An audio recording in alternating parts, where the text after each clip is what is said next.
Bonjour, bonjour, ici Muriel de l'Oasis des Trois Chênes en direct bon, de la salle de vie de l'Oasis des Trois Chênes, donc à la fois cuisine et salon, donc c'est pour ça qu'il y a la harpe. Et j'espère que vous avez passé un bon week-end. De mon côté, c'était bien chargé. J'ai animé un atelier en live de cuisine, donc j'étais dans la même pièce, mais de l'autre côté, c'est cuisine. Voilà, et c'était une chouette expérience. Donc, ce qui fait qu'aujourd'hui, je suis un peu en retard parce que, voilà, en fait, j'ai beaucoup travaillé. Alors, je vais déjà regarder, en fait, si tout marche bien. Alors, est-ce que le live apparaît?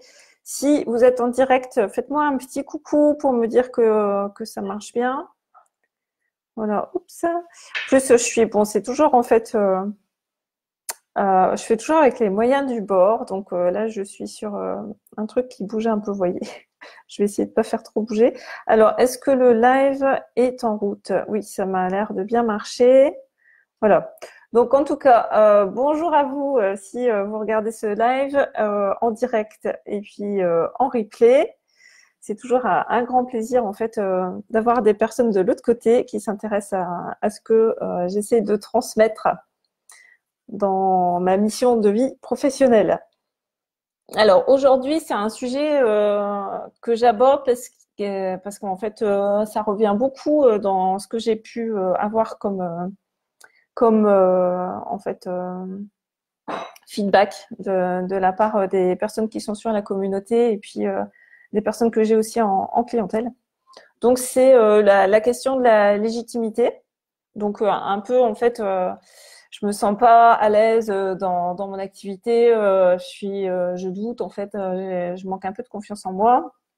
Et ça, ce que j'ai pu remarquer en fait, c'est que c'est quelque chose qui est vraiment typiquement prégnant en fait du côté féminin. Donc c'est vrai que messieurs, en fait, s'il y a des messieurs qui nous regardent, notamment, je fais coucou à Alex qui regarde souvent les replays. Donc peut-être que tu te sentiras un petit peu moins, ou donc s'il y a d'autres messieurs, vous vous sentirez peut-être moins concernés. Donc vous avez de la chance, tant mieux. Mais c'est vrai que c'est vraiment typiquement féminin et je pense que c'est d'autant plus marqué en fait dans le domaine des professionnels du bien-être. Voilà, donc le sujet en fait il est assez important, vous allez voir, en fait, par rapport à la petite analyse que je vais pouvoir vous en faire. Alors, hop, je regarde en fait si tout se passe bien. Voilà. Et puis, donc, comme d'habitude, je vais aller visionner ma petite mind map. Et encore désolé en fait si l'écran bouge un peu, c'est pas très. Il faudrait que j'améliore mon système, c'est pas très pratique.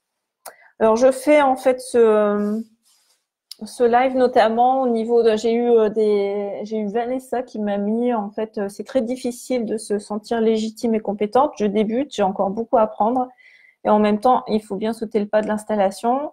Comme vous le dites si bien dans la vidéo, je multiplie les petites formations pour me rassurer, mais je ne choisis pas toujours les bonnes et ça coûte des sous tout ça. Ah, la formatite, j'adore cette expression. Voilà, c'est une des choses que je dis, c'est que une des erreurs en fait qu'on fait à l'installation, c'est effectivement on est atteint de formatite aiguë.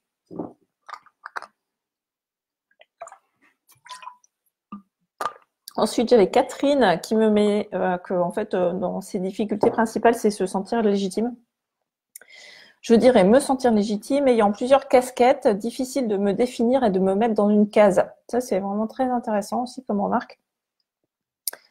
Voilà, c'est très intéressant. Ensuite, j'ai Nadine, je crois.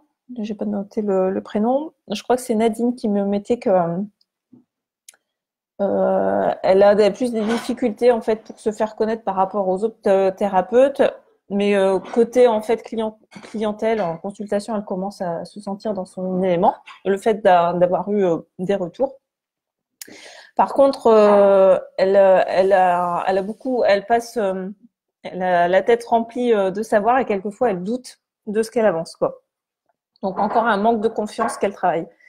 Donc c'est vrai que dans ce que j'ai pu noter au niveau En fait, c'est un sujet qui est très vaste. Je me suis déjà, en fait, ça m'est déjà passé par la tête de me dire que ça serait intéressant de carrément de faire un petit mini programme sur ce sujet, parce que c'est quelque chose finalement qui peut avoir une incidence et pourrir tout le reste de l'activité. Quelles que soient en fait les compétences qu'on peut avoir. Quand je disais c'est un problème typiquement féminin, j'ai pas retrouvé le livre. Là, il faudrait que je regarde un peu. Je lis beaucoup de livres et puis j'en ai souvent plusieurs entamés en même temps. Mais il y en a un où j'ai lu, je sais plus si dans lequel c'était, mais que par exemple pour des candidatures, il y a on va dire un, imaginons un niveau de compétence, voilà, pour postuler sur un poste, des hommes en fait, ils vont postuler parfois alors qu'ils sont à un niveau de compétence de 10%, alors que les femmes en fait, ça sera plutôt 80%. Et en fait, il y aura beaucoup moins en fait de candidatures de femmes que d'hommes à compétence égale, quoi. Parce qu'en fait, les hommes, ils vont plus en fait se mettre en avant en fait et puis être plus sûrs d'eux. Et il y a beaucoup de femmes en fait qui sont introverties, qui manquent de confiance en elles, quoi. Donc je sais pas en fait si c'est ton cas, est-ce que tu te reconnais en fait dans ce côté en fait un peu introverti, pas envie de te mettre en avant en fait. Donc ça peut être donc voilà, en tout cas c'est une caractéristique qui est plutôt féminine. Pour se rassurer, on va en fait dans ce cas-là en fait ce que j'ai pu renoter, c'est incroyable mais c'est vraiment en fait très répandu. C'est qu'en fait les professionnels en fait qui n'ont pas en fait travaillé en fait ce côté-là en fait, hein, résolu ce problème, elles vont en fait faire beaucoup de formations pour se rassurer, donc monter en compétence au niveau du domaine technique. Et c'est ce que j'ai appelé la formatite aiguë, quoi. Ça va pas venir résoudre le problème, hein. C'est bon, c'est une des fausses solutions, quoi. Après, donc il y avait, alors c'était Catherine hein, qui disait qu'elle ne rentrait pas dans une case. C'est plutôt bien en fait de pas rentrer dans une case. Donc c'est vrai que c'est le côté que je fais travailler avec mes clientes, c'est que justement en fait c'est pas forcément un désavantage, ça peut être un atout parce que ce qui est le but du jeu, hein, ça sera en fait de trouver sa zone de légitimité. Donc c'est justement là-dessus qu'on peut venir travailler, quoi. Après il y a dans un des commentaires, je voyais aussi que je n'ose pas en fait réagir. Donc ce qui était marqué en fait.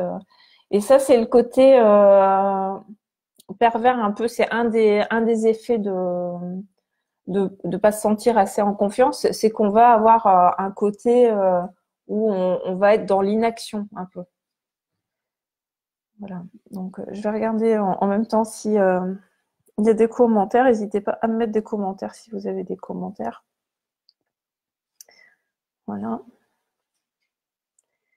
Et bonjour si vous me rejoignez en cours de route sur le live, donc sur la légitimité. Hein. Donc on a vu un petit peu donc au niveau des problématiques. Alors à quoi ça peut être dû en fait ce problème de se sentir légitime ou pas? Il y a en fait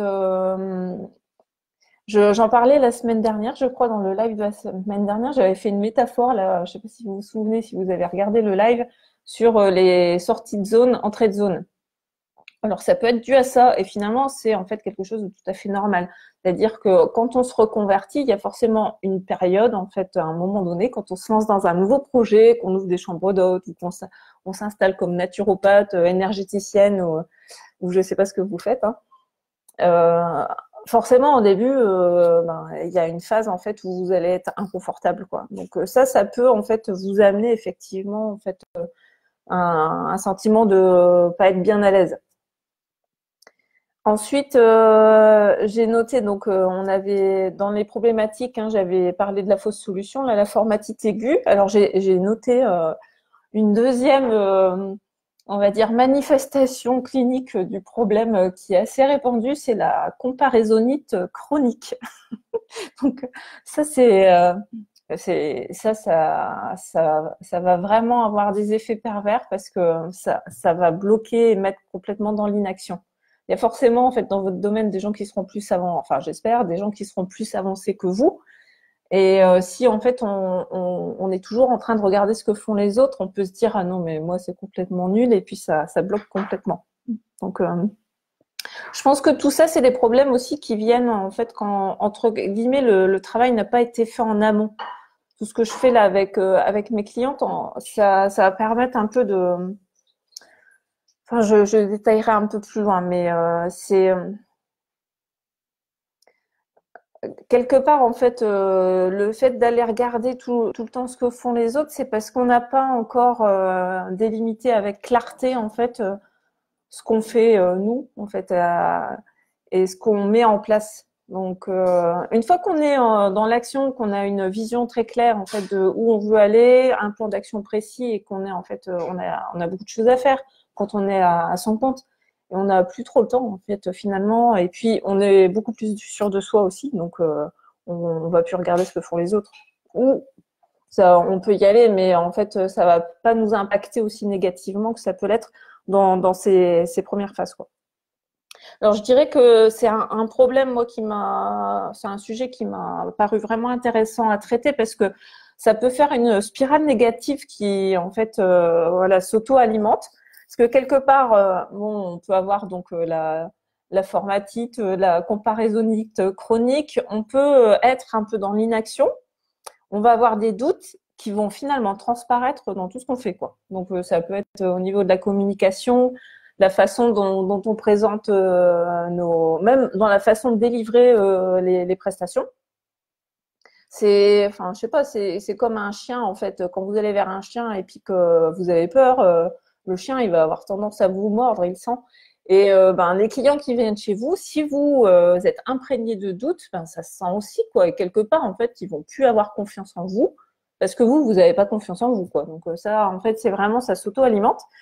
En plus, donc si vous n'avez pas fait ce que je disais là, tout le travail en amont, c'est pas en fait, voilà, vous êtes lancé en fait, mais sans vraiment structurer, on va dire le côté en fait entrepreneurial, vous n'allez pas forcément attirer des clients en fait qui seront vraiment en phase. Bon, je le dis sans jugement parce que tout au début de l'activité de l'Oasis, c'est ce qui m'est arrivé. Et là, c'est vraiment négatif parce que vous allez avoir des gens qui vont pas coller en fait soit avec vos valeurs, soit avec ce que vous proposez, donc ils vont pas être contents. Donc, quelque part, ils vont vous faire de la mauvaise pub, ça va un peu décrédibiliser tout ça. Et vous, en fait, alors soit ça vous pousse dans vos retranchements, dans des zones d'inconfort au niveau activité sur une posture que vous n'aviez pas forcément envie de prendre ou un type d'activité que vous n'aviez pas forcément envie d'assurer. Et ça peut vous amener aussi à vous remettre en question, vous dire ah non mais est-ce que je suis vraiment faite pour faire ça? Ça peut même amener, dans les cas extrêmes, à renoncer, quoi. Donc ça serait vraiment gênant. Pour une métaphore que j'ai trouvée intéressante en ce moment là, donc à l'Oasis on a une orangerie, donc au mois de juin c'est la fin de saison des oranges.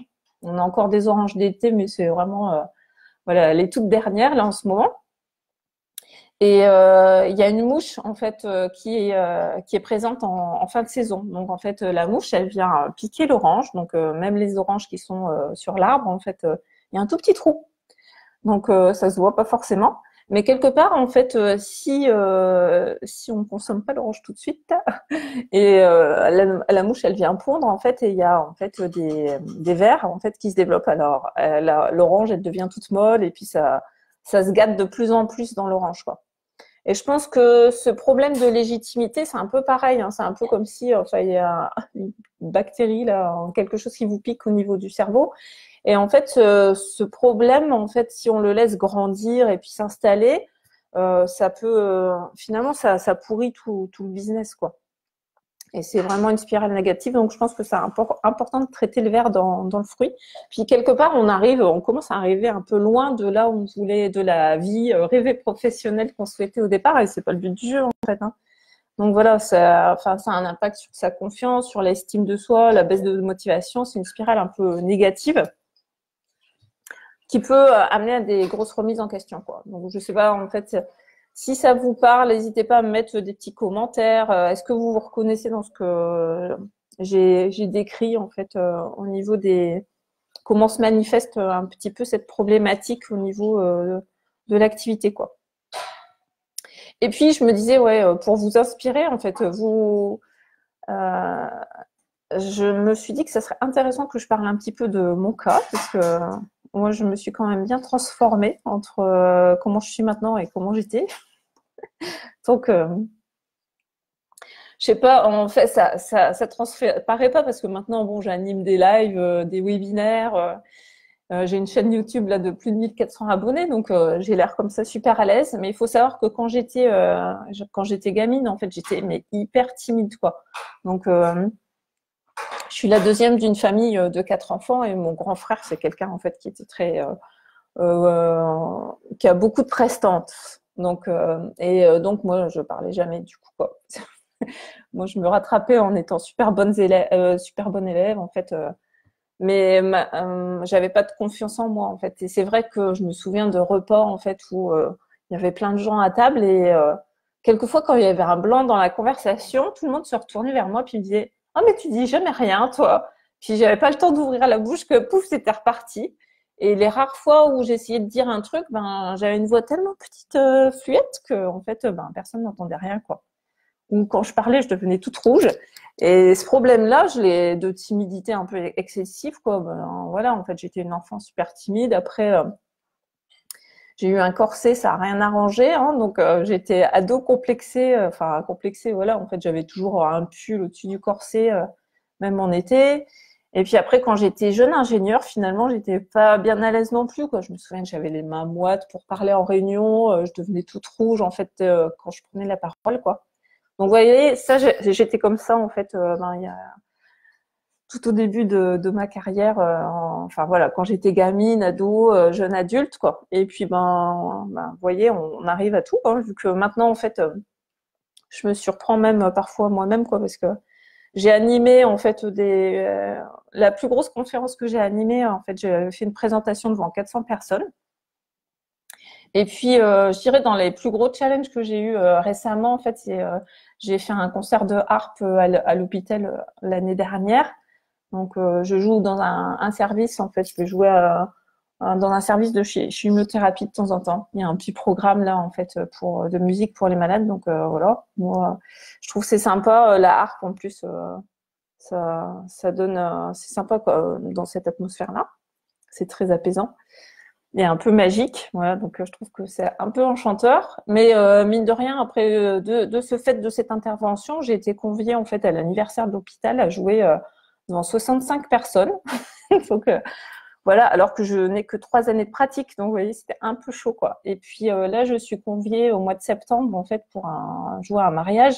Bon, je dis oui, c'est une amie, quoi. Puis maintenant, je sais qu'il y a 120 personnes.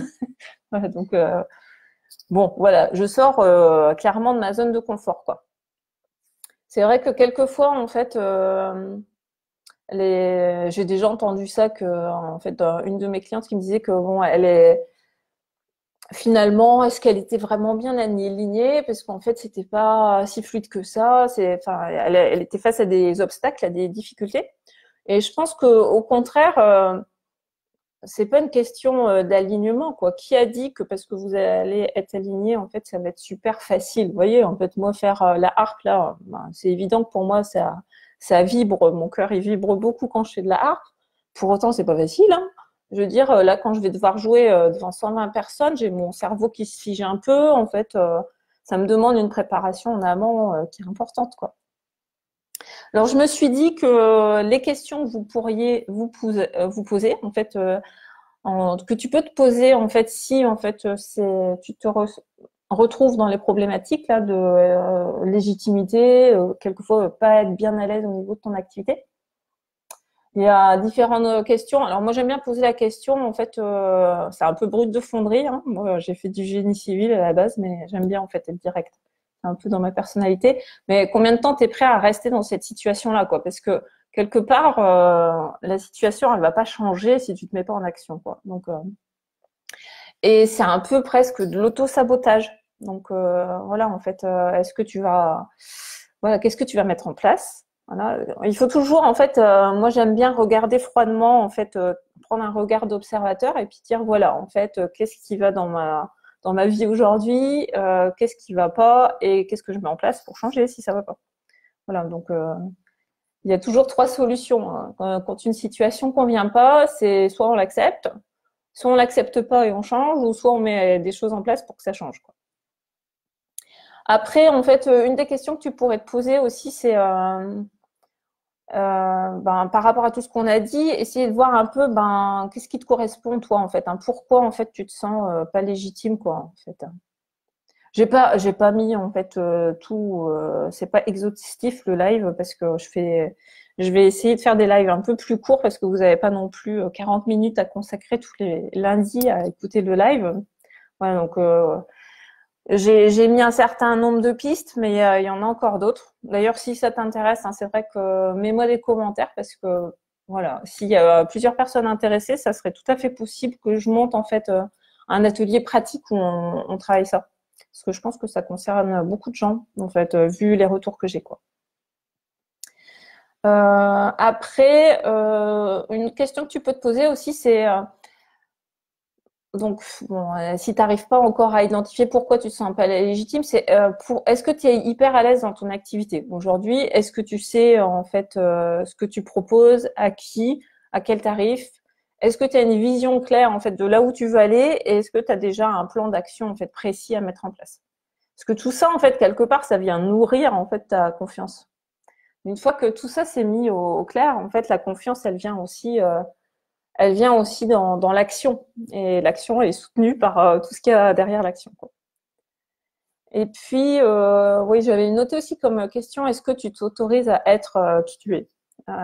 Quand j'avais, je sais plus si c'est Catherine qui mettait ça.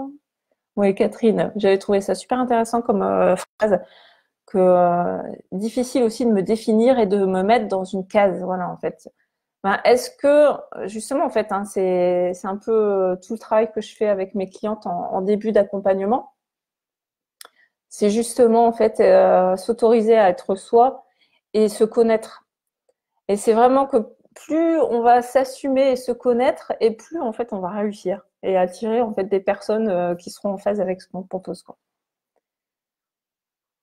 Ce que j'avais envie de dire aussi, c'est que finalement, en fait, c'est tout à fait, en fait, possible de se sentir en confiance, légitime, quoi. C'est un aboutissement de tout un travail hein, qu'on fait au fil de l'eau. Et ça arrive en fait quand on se connaît, quand on sait en fait où on est brillante, parce que quelque part en fait le fait de bien se connaître, de savoir quels sont nos talents, ça va permettre en fait un peu d'orienter notre activité dans cette direction et puis d'être à l'aise quoi dans ça. Ça, voilà. Donc, quand on a une clarté un petit peu ça se joue sur pas mal de niveaux, mais on va dire, hein, grosso modo, en fait, il y a le travail en amont sur la stratégie de l'entreprise. Il y a évidemment l'état d'esprit. Donc, ça, c'est important à travailler aussi. Et puis, voilà, la communication. Ça pourrait rentrer aussi dans le travail de l'entreprise. En tout cas, ma conviction, c'est que, voilà, si en fait on a un rêve en soi, c'est que c'est possible en fait de le réaliser. Après, c'est à nous de choisir en fait hein, ce qu'on co-crée dans notre vie, quoi. Et je dirais que quelque part, on pourrait se dire ouais, c'est pas grave, voilà. Enfin voilà, j'ai commencé des trucs de naturopathie. Enfin, je donne cet exemple parce qu'en fait, il y a beaucoup de naturopathes, mais c'est valable aussi pour d'autres praticiens bien-être. Mais voilà, on pourrait se dire voilà, bon, c'est pas grave si ça marche pas. Voilà, au moins je l'ai fait pour moi, quoi, pour mes proches. Mais je pense que quelque part, en fait, il y a il y a une incidence au niveau, en fait, sur d'autres plans qui est pas forcément anodine. J'essaie de retrouver le fil là pour le partager de façon claire. Quelque part, en fait, je pense qu'on a une sorte de responsabilité à réussir et à déployer en fait qui on est. Parce que quelque part, si on ne le fait pas, on va priver d'autres personnes en fait de notre lumière, quoi. On est tous, enfin, et vu aujourd'hui l'état ambiant en fait de la planète, l'effondrement, en fait, la détérioration des écosystèmes, je pense que mais c'est juste vital en fait qu'il y ait plein de gens en fait qui brillent, quoi, et puis qui apportent leur lumière. On peut pas en fait se contenter d'être une moitié de nous-mêmes, quoi. C'est super important en fait de se réaliser. Donc je pense que quelque part en fait, hein, en tout cas si tu regardes le live, voilà, c'est aussi de ta responsabilité en fait d'apporter ta lumière en fait et ta contribution, quoi. C'est super important, quoi. Et tu peux pas te contenter en fait de briller à moitié, quoi. Donc voilà, ça c'est le message du jour là. Le truc super ouais, super important. Voilà, donc tu as un rôle crucial à jouer, toi qui es derrière l'écran, en fait, tout autant que moi et tout autant que les gens que tu connais et qui sont dans ton entourage, quoi. Voilà, mais je pense que c'est vrai qu'il faut prendre sa mission au sérieux, quoi, et puis après se donner les moyens, quoi. Voilà, de réussir, hein, que ce soit en fait par le biais d'un accompagnement avec moi ou par le biais voilà d'un accompagnement avec quelqu'un d'autre ou par et chacun après c'est un peu comme quand on est malade, hein. Chacun il va trouver en fait sa solution et puis son chemin en fait pour trouver la solution. Donc il y a plein de solutions différentes, mais le tout en fait c'est de se mettre en action et puis voilà de se donner les moyens de réussir, quoi. Et puis voilà, en fait, ça implique pas que ça va être parce qu'on va être aligné sur notre métier, en fait, sur ce qui nous passionne. Ça implique pas que tout va être super fluide, super facile, quoi. Ben non, en fait.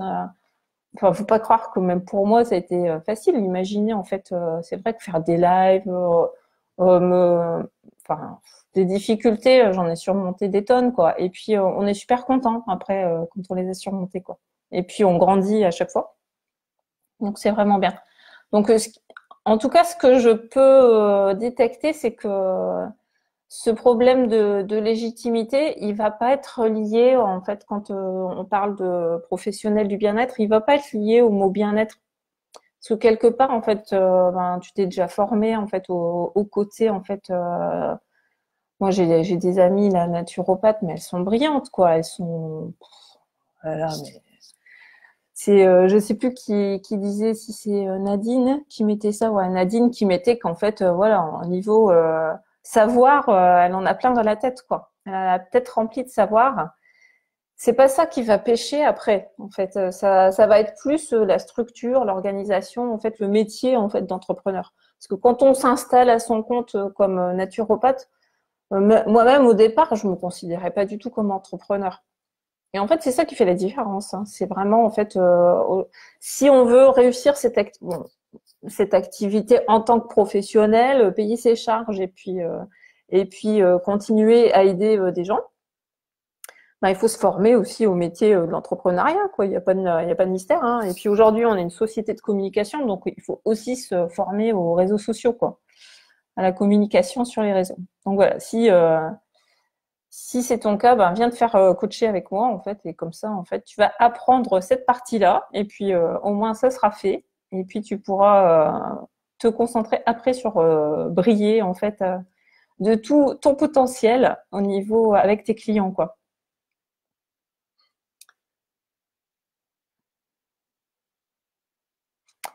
Voilà, je pense que pour aujourd'hui, on a déjà vu pas mal de choses. Je pense que j'avais encore une idée, mais là, comme ça me vient plus. Je vais regarder si vous avez mis des commentaires. Je sais pas si je les vois vraiment, si je vois les mises à jour. Désolée si ça bouge encore un peu.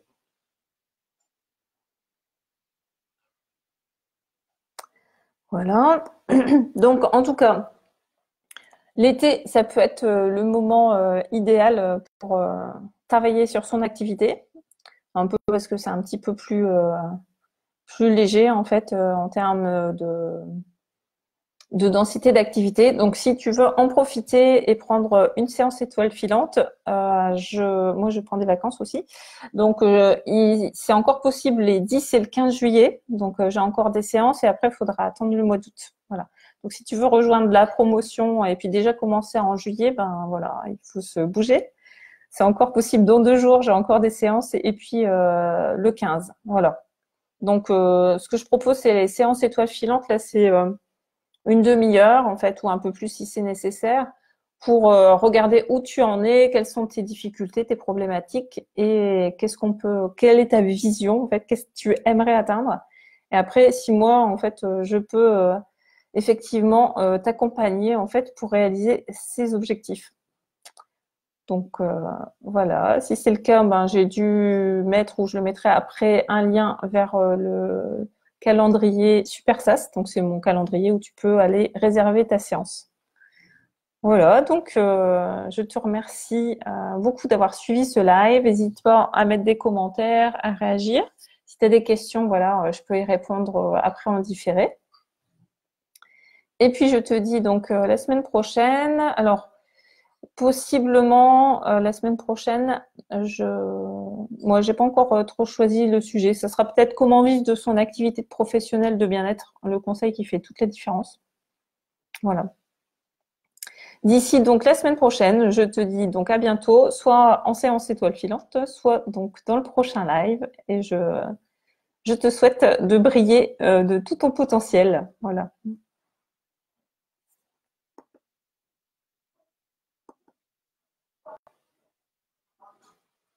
Et bonjour à Flora qui est en direct.